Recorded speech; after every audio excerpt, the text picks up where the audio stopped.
To any type of relationships, communicating uncomfortable feelings is the key talaga. Kasi hindi talaga tayo magkakaintindihan sa lahat ng bagay.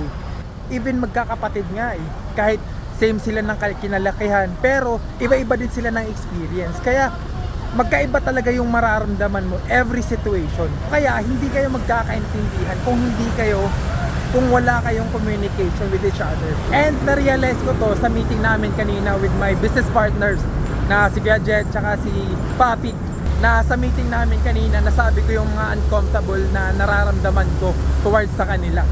And same din sila sa akin. Ganon din yung mga ginawa nila. So para sa akin napaka-liberating nung experience na yon, na na-express ko lahat ng mga dinaing ko, yung mga issues ko sa kanila, yung mga issues nila sa akin. Alam mo yon, naiintindihan nila ako sa mga concerns ko, and at the same time naiintindihan din nila ako sa mga concerns ko sa kanila. So ganun yung effect. Para sa akin challenging nga eh, kasi ito nga yung sinasabi nila na huwag gawin eh, na maging partner mo yung kaibigan mo at yung kapatid mo. Kasi wala talaga, labo-labo talaga. Hindi kayo magkakaintindihan kasi nga doon sa relationship, sa emotion.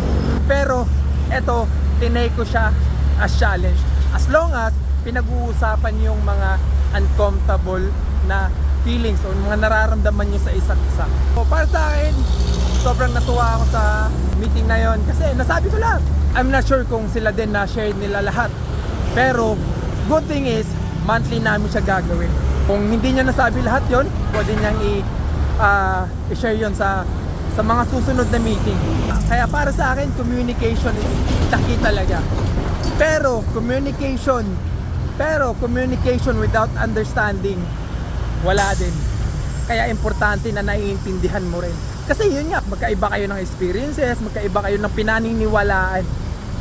Kaya hindi nyo kailangan na same kayo ng pinaniniwalaan. Kailangan mag-meet kayo halfway.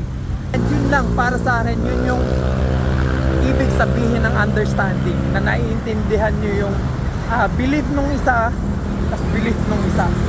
So, I think yun lang. Let's go. Wala na akong boses. So, bye-bye.